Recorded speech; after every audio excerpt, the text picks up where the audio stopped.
Well, hey everyone, my name is Nathan Jones. If you're new here, welcome. I talk about all things movies, specifically Blu-rays, but today we're actually talking to an old friend of mine. It's almost been like what? It's been like a decade now that we've been friends, I Yep. think. And I'm talking to my friend Doug Smith, who used to be on my YouTube channel years and years and years ago when we actually did a podcast together. But now he has his own channel, Cooltoy, where he talks about all sorts of wonderful toys, arcade games, and does a lot of unboxings, reviews, different arcade one-up. There's so many things you do, but you also love film, and I know this because I always looked at your shelf years and years ago, and I was like, I want to be like, I want a shelf bigger than what Doug has, I was and about to say, talking about one-ups, you were like, I want to one-up you and do everything that you have Mhm. bigger, better, bolder. Yeah, that was you. Yeah. And then And now you did, I'm like, it's like now I have defeated the master, and I have become, yes, I'm the new Sith Lord. So but yes. but anyway, I'm so happy that you are joining me today, and I'm also like thankful that you have this new Dexter revival that you're going to be Yeah, doing. surprise, motherfucker, I'm back. Coming Yeah, back from so log cabin country, and it took us several years to devise a way to fix that horrible ending, but by God, we got it. Hopefully, fingers I, crossed. I yeah, this miniseries looks promising, and I. Yeah. I will tell everyone that you used to be my manager when I used to work at a grocery store that we both used to work at, and I remember the first few months I was terrified of you because it's like, this person looks exactly like Michael C. Hall, and like I cannot fucking talk to this guy. Like he is a serial killer, and like you were always like very stoic, and I was like, I Yeah. can't talk to this guy. I mean, at least you were smart enough to do that. Other people, just like, hey, are you a serial killer? They just start with the ice breaking question. I'm Mm-hmm. like, maybe. And then they Mm-hmm. don't know how to react to that one. They're like, oh, crap, there's a 50-50 chance he's, joking. I don't like those odds. And then you just like, and then you would kind of showcase a little bit of those skills when you'd stop shoplifters. Oh, yeah. What was your Vigilante final justice. tally? Uh, 438 when I finally retired from the business. Yeah. Which is, Four hundred thirty-eight it's people you've stopped. yeah, 438 people I stopped, and I think there was like 80 some odd that were like physical fights and altercations. But like the whole comical thing about that number was like I wasn't a loss prevention person. We didn't have loss prevention. I was just Right. really good at pointing out really terrible people and going, oh wow, that looks like Watch a that scumbag. person. Yeah, Yeah. they're doing some really odd things that most normal people don't do. I'm like, I should probably keep an eye on them. And like 5 minutes later, we're having, a wrestling match in the hallway. And I would be just probably be watching through the cameras, or I wouldn't even be near it because I'm like, I am not like, I can't do this. I can't be physical, and I am. You were a good lookout a lot though. You helped me a lot of times where I'd be busy working or something. You're like, hey, there's some interesting fellow over there that you might want to take a gander at. And I'd go, It huh, you looks don't like he's say. on meth. Yeah, You pretty probably much. should. Yeah. Which wasn't Yeah. too far off the mark a lot of times, but Right. that's the nature of our area that we live in. Yes, the 417 area. Yep. Oh yes, where dreams come true. Yes. But today, I know people are like, what the fuck are you talking about? So today we are talking about film, and Yes. I don't know if you've talked about film on your channel in a long time, or like even Not like, do you not mention enough. it? I mean, uh, it's always weird. Like I always feel like subconscious or self-conscious talking about myself on my channel because I'm like, here, I'm here to talk about something the audience wants to hear. So it's like this, transactional type of relationship where I'm just like there to provide them entertainment or information, and I don't really delve too much about like the amount of people that even know my name is Doug on my own channel is quite comical. I get called Cooltoy all the time, and it reminds me of like the whole 90s band Sugar Ray. I remember seeing an interview with Mark McGrath, the lead singer, and he said he would always, get caught out there and people would ask for his autograph and he would write, Mark McGrath, and people were like, who the hell's Mark McGrath? Your name's I Sugar want Ray, Sugar right?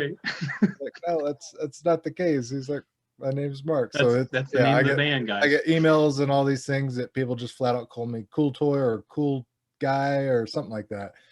I'm like, no, I've said my name once or twice, but yeah, my name's Doug. It's not Cool Toy. Name of the channel, but whatever. I'll take it, I guess. Sure. Well, Mhm. I guess before we even jump in, like, tell me more about your channel, and so that people know more, a little bit more of the context of Oh, what you do. context. Like I said, the name is Cool Toy. It's derivative of an old nickname I had in like junior high. I've always been this guy that was a grown man child. Never really grew out of the things I loved as a child. Uh, Back in the day, my locker in like junior high, I had a bunch of like Ninja Turtle action figures and stuff, and like whatever culmination yearbook or whatever, when they do like the most popular, most likely to succeed, for whatever reason I got voted most or coolest kid or something like that. So I was the cool kid, and then these mean girls slash popular girls were making fun of me one time, and they kept calling me Toy Boy for a long time. So it got comboed into Cooltoy, and then that was my nickname for a couple of years. And now I'm just like, hey, I talk about toys and action figures and video games and stuff. I'm like, yeah, why not? I'll stick with it. But yeah, basically it's just a grown man talking about old nostalgic things from the 80s and 90s that I love and grew up with. And, I don't have terrible vices or hobbies. I don't have a drug addiction. I don't go to the bar and spend, You got good addictions. $125. So I have a plastic addiction. I buy Blu-rays, I buy DVDs, I buy action figures and video games. That's my vice. No, it's a good addiction, and I'm sure most of the people who are watching this also have the same addiction. And I think most of us do not have these vices that are a little bit more harmful to our health, for sure. Yeah. I mean, it's the closest thing you'll have to like owning a time machine. Like you can buy little snippets of your childhood, and you hold it like an action figure, a toy, or something, whatever. You look at it, and it brings back that wave of those emotions that you had, whether it be, hey, I went and saw this movie with grandma and grandpa, and you got that familiar connection to it. And then every time you look at it on your shelf or whatever, it brings those warm and fuzzy feelings back to you. Yeah. That's what that whole thing is for me, and that's why I gravitate and surround myself with things of that nature. Mm-hmm. And then there's that like cool shelf that you've had that I have like I said, it's the legend of how I got my shelf, where I got it in the background. You can see that, but it's a wonderful collection, and I'm sure since last time I've been over and we used to like record there and like watch movies, I'm sure it's like probably grown quite a bit. And I know you have a lot of arcade games too, so. Yeah, I mean, the house is kind of getting towards bursting at the seams. We really needed like a basement house. When we were buying this one, it just wasn't on the market at the time. So this isn't our forever home. Initially, when we get to our forever home, whatever that may be, whether it be in the next couple of years or so, I'll have to build some more dedicated shelves and really help, let things breathe a little more. Because right now it's a little more condensed than I really wish it would be. Like I got action figures in front of movies, so I got to do some like Indiana Jones idol type of, stuff to try to get the movie I want to watch, as opposed to knocking everything down and have to spend 10 minutes, setting it back up. Yeah, I do my best to like make sure these shelves are like level and like not there's nothing in front of them. But yeah, I'm actually luckily I've been decluttering a lot lately, so I've been getting rid of things. It's really nice, and so I'm getting more space. But this isn't my forever home either. So, but yes, film journey, right? So today we're talking about your film journey, and the first question, as many of us already know, is what is your earliest memory with film? So the earliest I think they all kind of like stem around the same year for me. It was like right around 5 years old. I think that's the majority of like any memories I have. But first earliest film memory I have is going to see the movie Prancer in 1989 in a theater. Yeah, great movie. Sam Elliott in it. I mean, typical kids movie or whatever. So like 89, I was 5 years old at the time. I remember coming up for Christmas or whatever to visit the grandparents, and went to the local little tiny theater in Aurora, Missouri to watch Prancer. And that was like my earliest film memory of actually going. That's my only memory I have of going to the theater, that early on. I think right after that, it was like Teenage Mutant Ninja Turtles. That was the next movie I got to see in a theater. And which was funny because I remember seeing Teenage Mutant Ninja Turtles in the theater in Houston, Texas at the mall, which is called the Galleria. It's a big, big city, big mall. And they actually had like, I guess like backup stunt puppets or something. Anyways, guys in the costumes from the movie, right. Not the real actors in the suits. But anyways, the suits were legit. I don't know, like again, if they were like the stunt duplicate suits or whatever. But they were there. And they were like signing autographs and posters and things like that. And I remember, I was 6 at the time. I want to say I've seen this picture. Yeah, super stoked about this movie. And, Ninja Turtles toys were my life. And I remember getting all the turtles, waiting in line for hours to see the movie and then get my poster signed. And like later on, I think I was probably like 10 or 12. I had this poster on my wall for years. And I glanced over it. I'm like, that son of a bitch spelled Michelangelo's name wrong, you know. He's not Michelangelo. Yeah, didn't dawn on me as a 6-year-old child. You know, I just looked at it. I'm like, oh my god, I met the Ninja Turtles. You know, you don't have that, you know, that break from reality or whatever. But as I grew up, I'm like, wait a minute, that's not how you spell Michelangelo.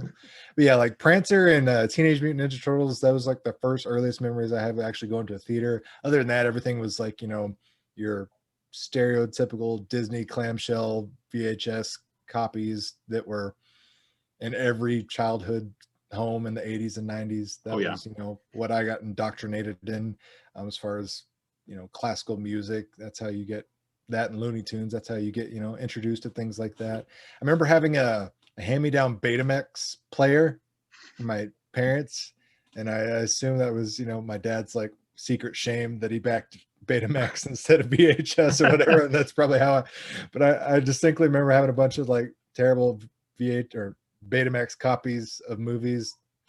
And like the thing about Betamax, it was so garbage, was like it had short run times.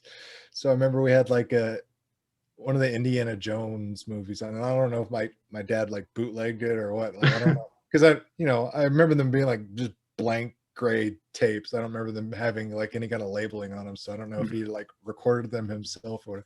But I remember it was on like 2 different copies, like to finish the movie. Like it was so awkward. There was no like, you know, natural pause in the movie or whatever. It just like stopped and you had like change the cassette. Like later on, you know, long movies VHS that happened, well, like things like Titanic, right? But for the most part, like that was commonplace for almost all the Betamax movies. Is like they only had like a 60-minute runtime, and every, you know, Hollywood movie at the time is an hour and 20 minutes long. So right. Like, who thought this was going to be a good idea?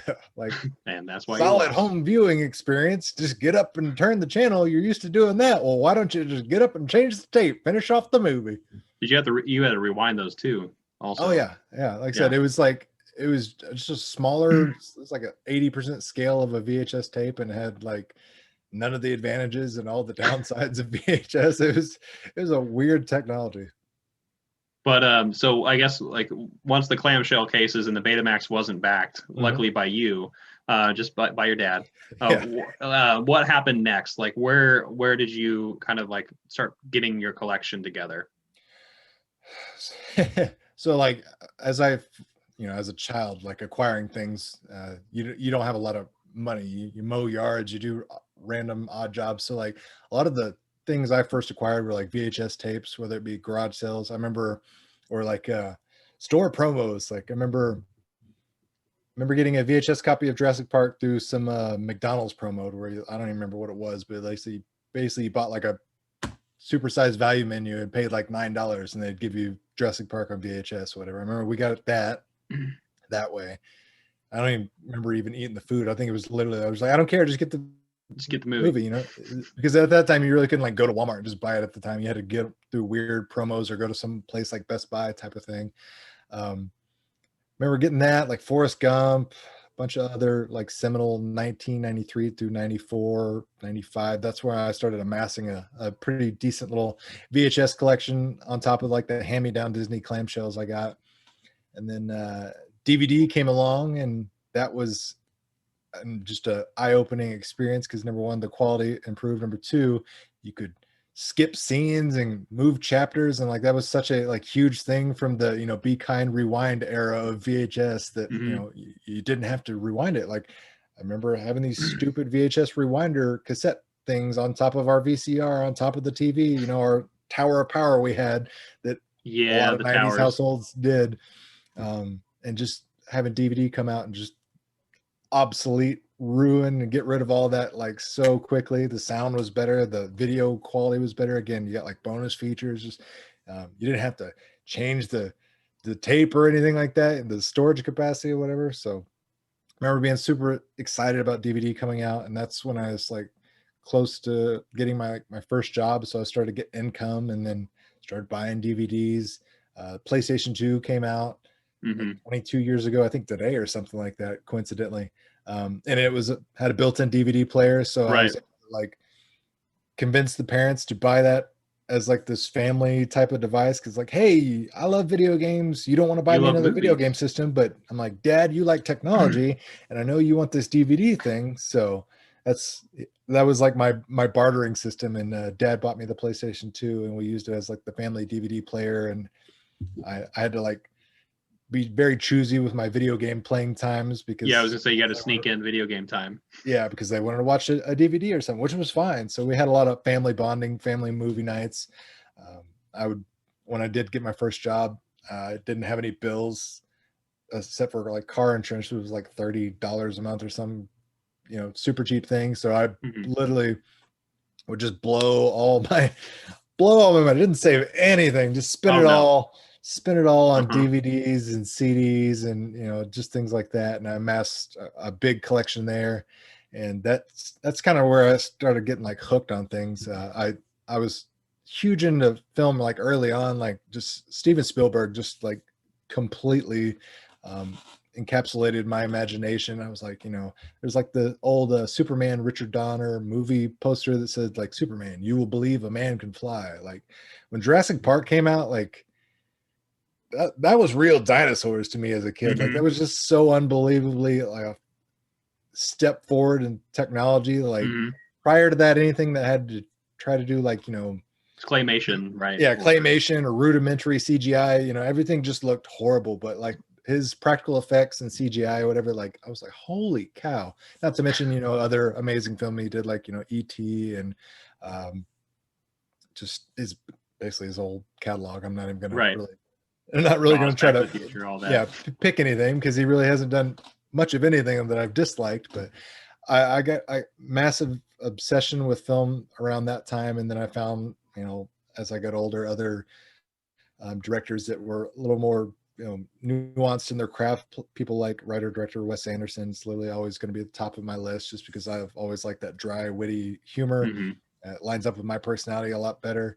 I went early on, and I just decided, I'm like, hey, this is something I'm interested in. This is something I want to follow and like pursue. And like parents were relatively supportive of it. They're like, hey, I don't know how to support you, but other than that, like, hey, do you want to make movies or whatever? Like, we'll help you buy a camcorder or whatever. So like from 14 on, I had a camera in my hand at all times and making home movies and skits with my friends. And literally like from 14 to like 26, I have like probably 3,000 hours of just home movie vlogging footage. Like it's hard to like describe it. Like you call it vlogging now, but like just thousands and thousands and thousands of hours of that type of stuff.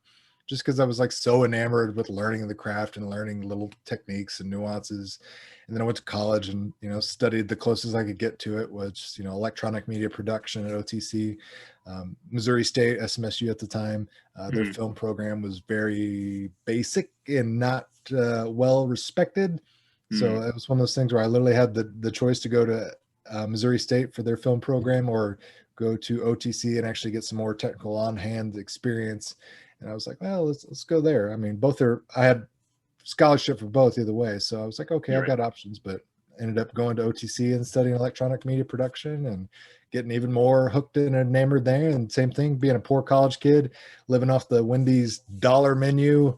And not paying tickets. Yeah. But I still found myself every Tuesday going to Best Buy and just spending my work paycheck on DVDs and CDs and just loving every minute of it. Yeah. I mean, yeah. Well, this is like all bringing back memories too. Like I know that skateboarding was huge in your childhood too. So when you're making home videos, that were a lot of those involving like stunts, like with that. Oh yeah, and I always felt bad too because like later on, like Jackass came along like a couple years later, and like there was so many things that similar, which not like me and my friends ever invented being an idiot on camera or anything like that. Right, but, like it's always been there. It was very like disheartening because like we'd show people like some of the videos and like, oh, you guys are just ripping off Jackass. And like we did that 5 years before Jackass was even on the air. So that always frustrated me. But like skateboarding, I grew up skateboarding, did it for many years as well. And that was another thing. Like I always had the camera in my hand for that reason. And I always ended up getting these weird like side jobs for the local quasi-professional / amateur skaters in the area because like no one knew how to record video worth of crap, especially on like a moving skateboard. And like, there was, prior to YouTube, like everything had to be self-taught. Like you couldn't go to film class to learn how to film skateboard videos. Everything was like trial and error. And then you'd watch skateboard videos and see how somebody in Los Angeles is doing it with all these other, professionals. You're like, wow, that's interesting technique. I'll see if I try that. And you try to like mimic it and put your own twist on it. So I started to kind of develop my own videography, craft kind of through skateboarding accidentally, and then just kind of added little tools of the trade I learned in college and high school just by trial and error. Well, yeah, I mean, yeah. So this is all like just bringing back some good memories of that time period. But also, like now that I'm thinking about it, like, well, when were you? You had all these phases, right? And you had you had all these phases, but I guess when, like, did you realize that you were obsessed with it? Like, I guess was it Spielberg or? Yeah, I mean, it was probably Spielberg. It was probably that, like I said, that like 94 through 96 era, because there's just so many amazing, like, and this is not a slight at my parents, and this is actually like more of a compliment. Like, my parents didn't really care what I watched as far as like rating systems or anything like that. They were just like, yeah, well, just don't do whatever you see on TV. Don't, mimic it or whatever. So like I got to watch a lot of adult movies early on. Things that I say adult movies, rated R movies, when you're a teenager. Well, we can't see those yet. Yeah, we're not talking yet, like, NC-17 or anything like that. But, most, 10, 11-year-olds aren't watching Pulp Fiction, but wait, you never went on HBO, like snuck HBO? No, I think that was a couple of years later, before my dad paid like the cable man to do like the quasi illegal cable box doohickey thing on the back, to where you got HBO but you didn't pay for it, but you paid the cable guy like a $50 bill and it was good type of thing.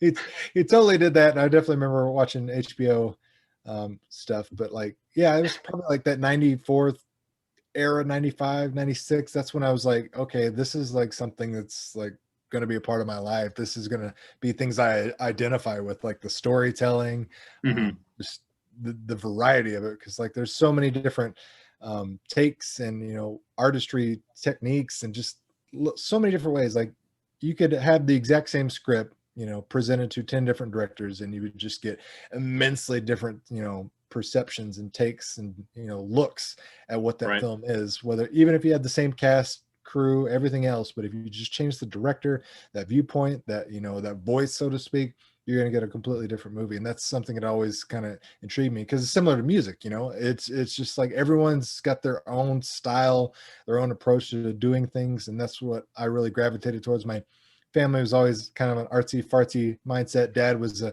old hippie that just loved music, so I got that appreciation from him. Mom was more of into like the arts, as far as film and like actual art and things like that. So I got a lot of support from them for things of that nature, just supporting the arts in general. So is that early on support, and just being in kind of the right phase and the right time, as far as like seeing technology progress from VHS to DVD to Blu-ray, like kind of being in that sweet spot age range, I think helped as well.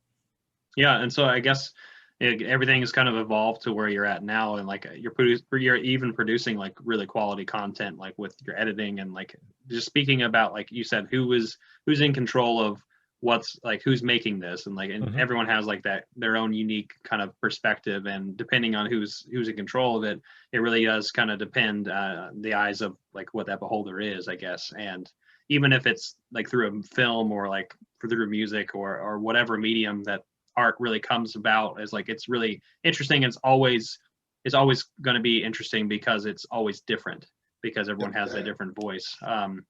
But I guess what I'm thinking now is like, well, what so I know we have actually done several movie related things in the past few years. Like, for instance, at the Alamo Draft House here in town, we like to go on Oscar night, and we like to play dress up.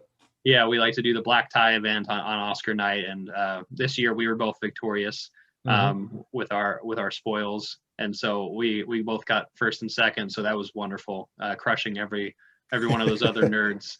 And thanks for playing, dorks.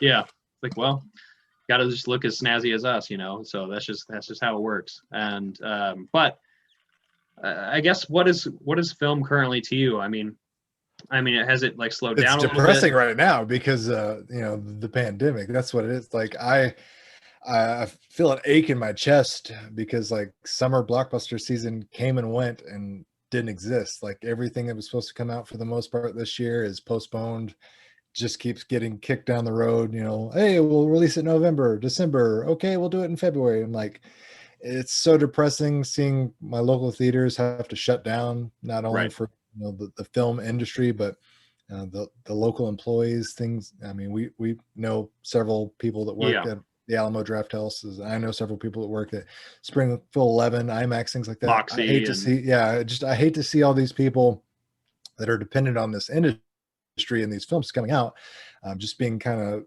pushed aside, which I completely understand for safety under- reasons. But at right. the end of the day, like we got all this craziness going on in the world. Like we need film, we need this distraction, we need the Yeah. entertainment now more than ever. And unfortunately, you can see how dependent on in-person theater going this whole industry is. Like Hmm. there's a couple of people that have tried to, flip on a dime and say, okay, we'll try video on demand and see how that goes. And a couple of them did, and I think everybody else was just kind of like waiting in the wings, saying, "Hey, let's see how it goes, and if it does well for Hmm. them, maybe we'll try it." But I don't think anybody was willing to take those financial, risks, which is kind of silly because you think that's literally what they do with film. They write somebody a large check and hope for the best. Say, "Oh, okay, here's $100 million. Hopefully, you turn that into $250 million for it, and everybody's happy." A lot of times that doesn't happen, but it's Yes. it's it's really personally just been, for lack of a better term, just a major bummer, because like not only is it something that I know and love, it's just like part of my like natural order, so to speak. Like Right. I'm a very routine based person. Like everything I do is like scheduled, and like going to the movies every week, that's something I always look forward to, and that's always something I would pencil in. I'm like, all right, this is what I'm gonna do. I'm gonna wake up Saturday, I'm gonna go watch this movie, decompress, watch it, relax for a little while, and then go back into my normal routine, work, life, gym, all those type of things. And I don't have that. And it's taken me a while to adjust to that. And then just, there's so many things that I was looking forward to this year that have not happened, that aren't going to happen, and now Right. moved to 2021. Like I, I got a little bit of a glimmer of hope when Alamo got to open back up, and then they shortly had to close right back down. So it's just kind of like having the rug pulled out from under you. It's very depressing. Right. Well, I mean, like you hit the nail on the head. Just luckily, and I say this luckily, but like you know that I also very much like you have the routine of going to the movie. Mm-hmm. Like and like we went multiple times a week, and I would Yep. go and like we would try to catch something together occasionally, and I would go maybe like once or twice a week when during a normal year, Mm-hmm. especially. But like I was saying when I said luckily, like when I went over to China and I was there for 4 months, I watched a lot less because that like going to the movies was a treat there for me. Yeah. And there's also a lot less films there, just to begin with, that are allowed in there that are, that I might be interested in. But also, like I watched some Chinese films over there too, but very few of them have subtitles, so Mm-hmm. I can't really. Makes it a little Part difficult. Yeah. makes it a little bit difficult, but like I love subtitled films anyway. So, but like I said, very few of them are. Um, so when I got back here, and I did have a few like glimmers of hope like early on this year, like when I watched like Invisible Man and several other really good films early on this year, and then like once kind of that early March hit and like everyone kind of shut down and everything kind of slowed down to like a halt. I I had to like adjust to that and like, well, I guess I'm not doing movies anymore right now. I was like, I guess the Yeah. movies that I'll be watching are all older films. And like there was a blessing here with a lot of the older films that I've had on my shelf for just the longest times. Like, okay, I guess I'll make time for those, Mm-hmm. and especially during the early phases of the pandemic, I was definitely exploring that options. But like once the pandemic kept happening and happening, it's like, well, what about new films? Like, what about the ones that like are coming out and what was planning on coming out? And it's really strange, but like I've had to change my routine too and had to adjust to that. And it even feels weird because I never even went to the Alamo when it reopened, Mm-hmm. just because of my routine. Yeah. You'd Has already like kind of learned changed. to live without it. Yeah. Yeah, and so it's really strange. And so I know that once things kind of get back to normal, I'm hoping to pick up that routine again at least once a week, right? because that's something that like that was something that I could escape from, like normal life and the busyness of what it all was. And that's why I love going to the theaters. And like you said, you like going to the theaters is so important. And you don't even realize it until it's taken away from you. Yeah, absolutely. It's a special treat for a lot of us. It's an escape from reality. I remember years and years ago, before it was Alamo, it was actually Campbell 16. Yeah. I actually applied there and got hired and had to turn down the position of a manager at there. And I remember during the interview process, he's like, why do you want to work for the movie theaters? I was like, well, my job right now, I'm like, people go there because they have to. It's a necessity. I'm like, they don't like it. They get off their job, they go to the grocery store. They're not there because they want to relax and have fun. They're there because they don't have a choice, and they got to get dinner in the next 30 minutes. Otherwise, the kids are going to be screaming or crying or whatever. I'm like, so I got to deal with people. I'm like, when they're at their worst, I'm like, I want to work in a place where people are at their best. They're looking to relax. They want to be, entertained, things like that. I'm like, that's the type of environment I want to be in. And he's like, oh, I never thought about it that way. I'm like, dude, you're the magic man. I'm like, you run a movie theater. I'm like, what do you mean you never thought of it that way? I'm like, movies are an escape from reality. Yeah, it's strange because I know several people who worked at a theater, and there's like some positive things and negative things about it. Oh, absolutely. I mean, it's like one of those things, like people say like, oh, it'd be great to be a video game tester. You play video game. Like, no, I'm like, there's pros and cons to every job. Like, Right. Everything sounds great at face value.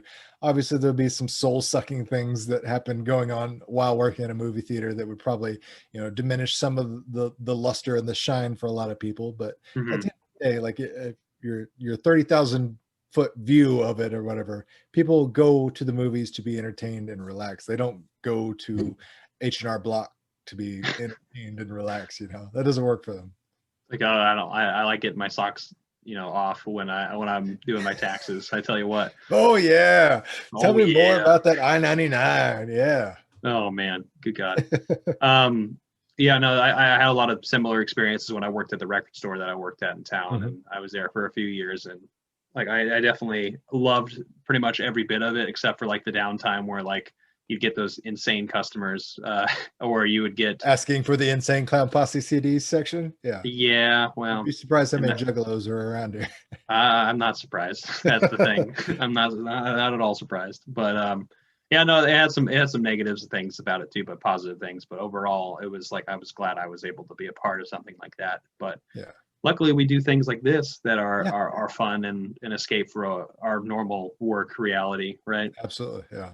And so I guess I have a few more questions. The first one is, what is your favorite film?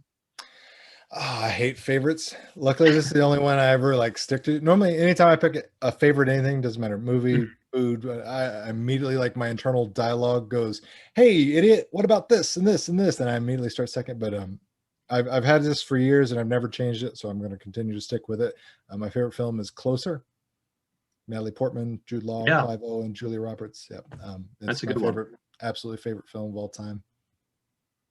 So anything else about why it's your favorite? It's such a weird movie to describe because, like, I remember when it first came out, talking about it with friends, and like somebody's comment was, "Oh, my girlfriend said that's the type of movie you go if you want to get broken up with," or something like that. It's just some weird, like, I've always considered it like to be the best modern portrayal of modern romance. Let's put it that way. Like, movies, more often than not, they always overtly glamorize things, right? And, of course, polish them, and give them this beautiful luster and shine. And that's not the average day-to-day relationship. Everything's complicated. People have different taste, likes, levels of trust, everything. Levels of trust. People fall in and out of love. Like, it sounds great, to fall in love, but you can equally fall out of love, which is, an absolutely heartbreaking experience as well. Not only just it's not just for the person that is on the side of it of the emotional attachment, but the person as well that is the victim of no longer being romantically reciprocated in that way. It's fantastic acting through and through. I mean, several Oscar nominations. It's just a fantastic film, in my opinion, just for the acting. But the storyline I thought was fantastic. Oddly enough, it has like to this day, it still boggles my mind. So like, Natalie Portman got nominated for an Oscar for Best Supporting Actress, didn't win. She got nominated for a Teen Choice Award and didn't win. But I was more concerned with the fact that the R-rated movie about, you know, cheating and relationships in modern times was even nominated for a Teen Choice Award. Why is Closer even the conversation there over there? I remember seeing that in like the special features, because they were, you know, going off about like all the nominations and awards that movie had gotten. And I remember seeing a little blip about Teen Choice Award nominee. I was like, what the hell was happening there? Yeah, well, it's a movie that doesn't get talked about much. So like, I'm glad you brought it up, because it's something that like I have it over on my shelf. I remember having the DVD and like borrowing it from the record store, like I think on your recommendation, and I watched it. I was like, okay, I got to buy it now. So yeah, it's a good movie, and it's not something that gets talked about often. But it's got a great soundtrack. It's another thing that always goes hand in hand. Like, you know, we always fall in love with movies, but like people don't give soundtracks and scores enough significance, because that's the stuff that really tugs on your heartstrings. It builds those emotional responses, you know, while you're watching these movies. You take away a lot of these, you know, perfectly timed soundtracks, or, you know, cues and musical overtones, things like that, you're not going to have the same illicit response while you're watching these films. So that's one thing I've always, as another thing, like when I'd go buy DVDs and CDs, like I'm buying this movie, I'm also buying the soundtrack, because I was you know, enamored with it, and it's a, you know, 1-2 punch in my eyes always. Yeah, no, I mean, yeah, the soundtracks are, I mean, you know that we're both music people, and we've talked about music like a lot together. But like, yeah, it's just, that's something that like, but also like, you know, since you're an 80s kid and I'm a 90s kid, like that is so ingrained into like the way we grew up. Like you hear certain sounds and you have these associations with like certain like memories that are attached to these movies, and like you even have like clips or maybe parts of songs that are probably still in your head that you're like, 100%. Yeah, I remember that jingle, or like I remember that, like it reminds me of this show. It's like, yeah, of course. Yeah, like I said, it goes back to the closest thing you can have to like a time machine. It's like when you hear that, just like you said, little jingle, a little snippet, you immediately associate it with a movie, a film, television show, something, and you're like, oh wow, I remember that. And then you immediately have this neural pathway start opening, and you start going down memory lane, and next thing you know, you're like, oh wow, I've got these, you know, these feelings, these emotions from, you know, a 5-second snippet of, you know, sound. Right. Yeah, I mean, it's crazy how we all have these weird, crazy memory things that like just these small little things will just like click, and you're like, oh yeah, of course I was there. It's like, it's 1997. That's I remember that. Like you immediately just like put yourself back in that position, in that, you know, moment in time for, you know, a split second. And you're like, holy cow, you know, time travel. Right, and time travel's big with the Back to the Future man. So I guess the last thing I have to say is like, well, what do movies, I guess, overall mean to you in your life, right? Oh, geez, that's a lofty question. Yeah. So not only are they obviously the form of entertainment, that's just, you know, face value. Yeah, sure, they're entertaining, they're great, they're fun to watch, and say, oh, cool, that was a great way to kill an hour and a half, 2 hours, whatever. But no, like they're, you know, they're storytelling. Like, you know, ancestors, they sat around a campfire and told stories about themselves, friends, people's experiences. Now, over the progression of hundreds and hundreds of years in technology, not only can we tell those same stories, we can imagine new ones. We're no longer restricted by, you know, hindrances of non-existent technology. Like now more than ever, things are more approachable for film. They can create anything you could possibly think of. You can do it at a fraction of the cost you could 10, 15, 20 years ago. Now more than ever, there's different vehicles and avenues for different creators to get their content out there. People like Netflix, Hulu, all these, you know, streaming on demand places. Some people hate them, some people love them. I personally love them because they give new life and opportunities to people that would normally go to these big budget Hollywood studios and get turned away because they're like, no, we don't see a $250 million, you know, hit there. So as a whole, the movie industry has just been like the perfect, you know, representation of childhood imagination, boxed and packaged, that I could possibly, you know, think of. So I I've always just gravitated towards anything and everything. Like I just love that. It's like I said, I don't do drugs, I don't do anything, but it's like the closest thing to illicit high that I can get, because Yeah. as a grown man, I can pay 8, 12, 15, $16, whatever, go watch a movie, sit there in a chair for an hour and a half to 2 hours, and just literally go mind-numbingly blank about my Mm-hmm. day-to-day life, my job, my whatever's going on, be physically transported into this world, be told a story, walk through that story, see it through the character's eyes, feel the emotional, responses as if I'm those characters. Like I said, it's like having a time machine. It's like having virtual reality, all in same, semblance. It's being in another person's shoes and getting to live all these lives and, see all these things firsthand through other actors and characters' eyes that, you can't get from anything else. Closest thing you could do was a book. Right. That's completely dependent on your own, mental Imagine it. Your own imagination. imagination. You're Yeah. essentially trying to create a film in your head when you're reading these books. I'm lazy, so I like I like picture. I like picture read books. to me. So yeah, I like the picture books. Yeah, absolutely. But And it's comics too. just it's if I had to just super dumb it down, it's just that innocent form of escapism that we all need, and I think we all thrive when we have a good experience. 100%. And I couldn't have said it better myself, because I love going to the theater, and I love escaping from whatever's going on. That's the other big thing that I don't think I mentioned, like going to the theater versus like watching something here at my house.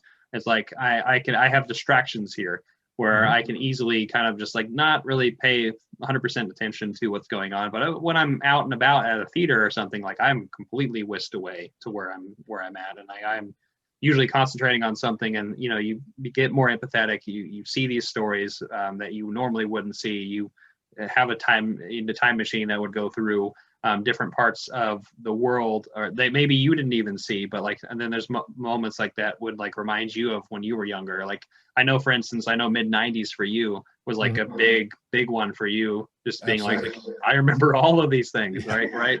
And so movies like that, it's like you can't ask for anything better, and I know that's why we're all here. So yeah, absolutely. And like people ask me all the time, because like I quasi see behind me, like I have a home theater, like why do you go to the movies? You got a big screen, you got all these movies, why don't you just stay home and watch them? Like it's the experience of going to the movies and like being whisked away, so to speak. Because like, yeah, sure, I can watch things at home, but like you said, there's distractions, there's the neighbor outside mowing his lawn or something that kind of pulls me out of the movie. Like I don't want that. I want to be locked in for an hour and a half to 2 hours, whatever the runtime of the movie is. And I want to be, just exploring this film through the eyes of whoever's telling this story.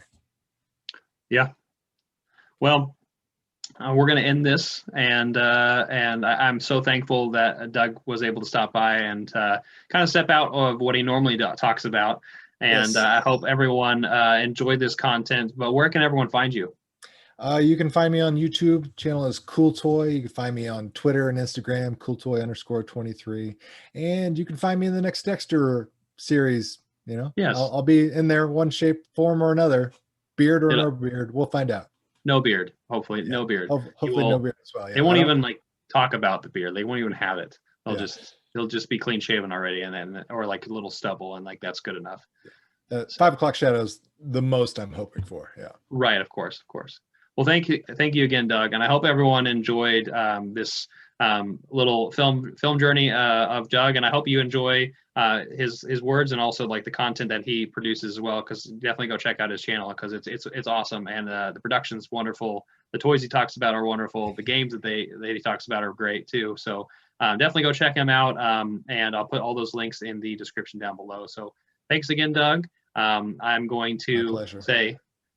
Give this video a like, everyone who's watching. Comment down below. Share us your thoughts if you thought of anything that you like sparked your imagination or your memory of the stuff that we mentioned. Tell us down below in the comment section. We'll read that.